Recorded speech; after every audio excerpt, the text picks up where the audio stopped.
Hello world, welcome back to the Razor RC, and we got another fun unboxing for you today. The HPI Racing Savage X. It comes in two different versions, a nitro version and a brushless electric powered 6S version. I obviously got the Flux version, which is the brushless powered one.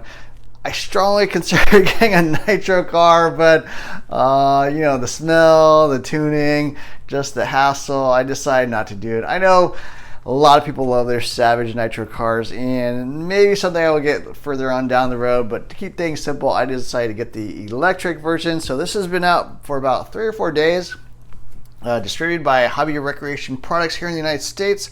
Sells for $765. Yes, $765 for a 6S 1/8 scale electric monster truck. Seems pretty pricey to me. Most other 8 scale stuff is going to be in like the $600 range, so definitely a little bit expensive. 60 plus miles per hour, they say. You can see the motor ESC there. So they did make some updates. This is the V2 to the Savage X, which I guess got released, I don't know, 5-10 years ago, something like that. They did change the wheels and tires. They did change the chassis and the center skid plate. I don't know why they call that out, but does have battery boxes. I don't think that's actually changed. And 17mm hexes, that is a nice upgrade. A lot of people complain. I think they used to use, what, like 14 or 16mm hexes? Not totally sure, but 17 is the standard. Looking at the side here, you can see the new wheels and tires. They look like they would grip pretty well on loose dirt, so that is the type of style I think actually works best on loose dirt. Bulletproof gears, I don't think that's changed, so correct me if I'm wrong. The captured upper hinge pin, so that was another complaint a lot of people had. The bumper would kind of splay out and then those hinge pins could pop out, so that looks like it's been rectified a bit. The chassis is new. I think it's more of an LCG style chassis. Twin battery boxes. The motor mount is new, 8mm billet aluminum motor mount. Is pretty cool sounding. 8mm, very, very thick. Heavy duty drivetrain, I don't think there's any change there. And the Flux ELH 6S ESC, which looks like a rebranded Hobbywing Quick Run 8BL 150. So that should work fine, but a little more on their budget style. And then the Flux MLH 2200 kV brushless motor. So it looks like 5mm can, 2200 RPM per volt. So anything else exciting? Only comes in one color, orange, gray. V2, you can see there's the part number 160101. Looks like you need the 22th pinion if you want to get 60 plus miles per hour. This is obviously a ready to run, and as you can see from the size comparison, that's what the jump shot looks like compared to the Savage X. Waterproof, made in China. So yeah, this is going to be very exciting. I'm really not that familiar with this vehicle, and that's part of why I really wanted to get one. HPI Racing, I did get a Bullet MT Flux earlier this year, about 6 months ago. That honestly is one of their older vehicles. It's been out probably for like 15-20 years. The Savage X is their newest vehicle, of course. And so I wanted to take a look. Pulling out some of the parts here. Let's pull out a little cardboard thing. Got the radio and the big beast of a vehicle. Pulling that out. Throwing the box to the side. Boom. And there you have it. Savage X! Also includes a little manual. These are really interesting manuals. HPI Racing used to be merged with HB Racing, Hot Bodies Racing, and I've had HB Racing race kits in the past. This reminds me of an HB Racing style manual. I think HPI still has a little bit of a relationship with HB Racing, like some tires and some other parts. So they used to be one company, but yeah, now they've split. Pulling off your traditional body clips here. All 4 of them, of course. And there's the body.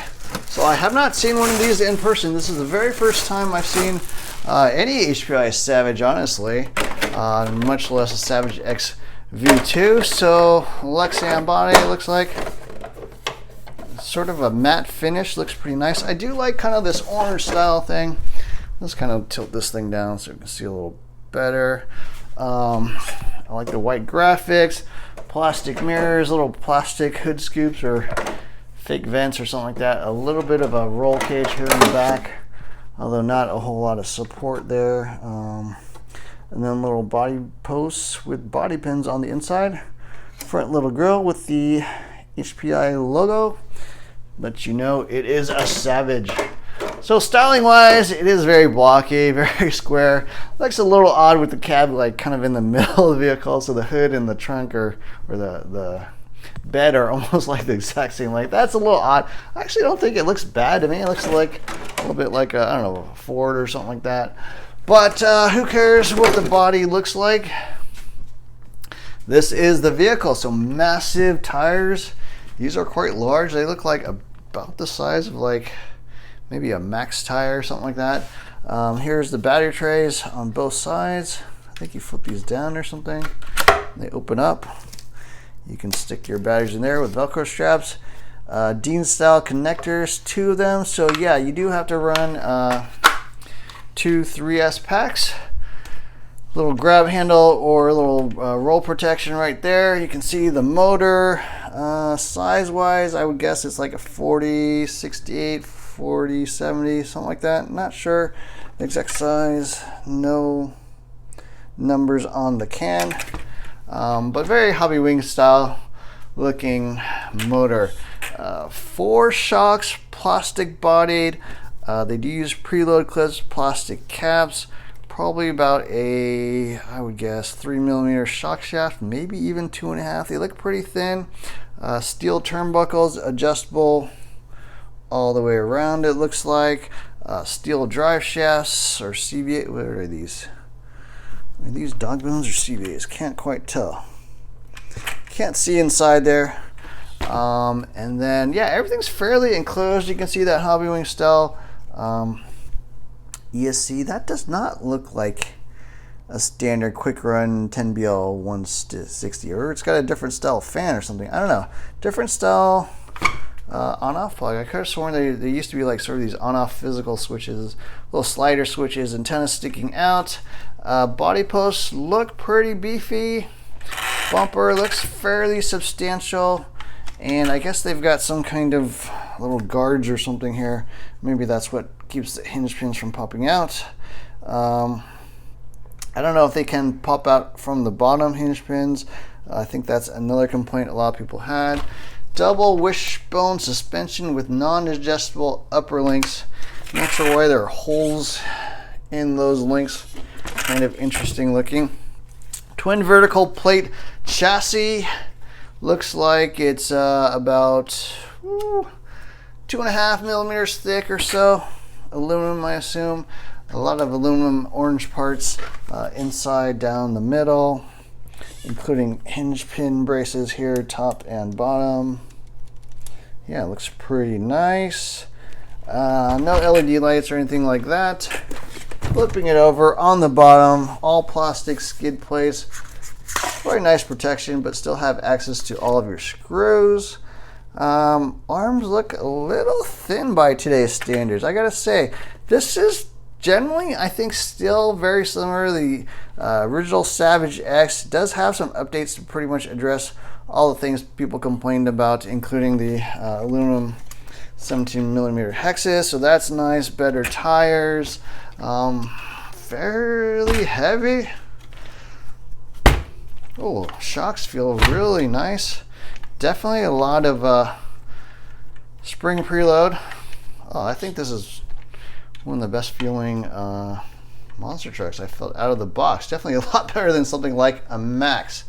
Lots of body pins, I guess, for the adjustable body posts. Not super beefy, kind of old school style body posts. This is a little bit of an old school style vehicle, so it's really more of an update to the Savage X. That's why it's called the V2 rather than an all new vehicle. Quick look at some other stuff. The radio here. Take a quick look at that. I can open this thing up. TRF-41, 2.4 gigahertz radio, folding antenna, nice foam wheel. Yeah, fairly sloppy, but that's okay. Trigger finger is quite large. Nice angled grip. And the cool thing, it does have EPA adjustments, or what they call servo endpoint adjustment, left, right, or high, low for the throttle. So that is really, really nice. You need to use like a little flathead screwdriver to make those adjustments. But this is honestly one of the best RTR radios in my opinion. Well, not the best, but definitely above average. One of the ones I really like, so we're totally fine, no complaints there. And one more bag of goodies. Let's see what they got. It looks like preload adjusters, some sort of like hex wrench, a lot of different sizes, 5.5, 3.8, 4, and 7. Different body posts. Feels like a plastic T-wrench, some battery foams. That looks like about it. So no, like, oh, looks like a servo horn as well. Additional spring cups here for the bottom. They are not captured spring cups. So maybe some extras in case they fall off. I don't know if they're different heights or anything. Probably not. Probably just extras. And yeah, this thing actually feels pretty balanced front to rear. Nice truck overall. So yeah, super excited about trying out the Savage X Flux. And this is one that's kind of been on my bucket list for a while, and so it's nice to see they updated it. Price wise, obviously a little bit pricey. Hopefully the price will come down, because yeah, $765 in the US is quite expensive. Anyways, that's it. I hope you enjoyed this video. Don't forget to hit the like, share, and subscribe buttons. Look for more videos soon. Thanks for watching.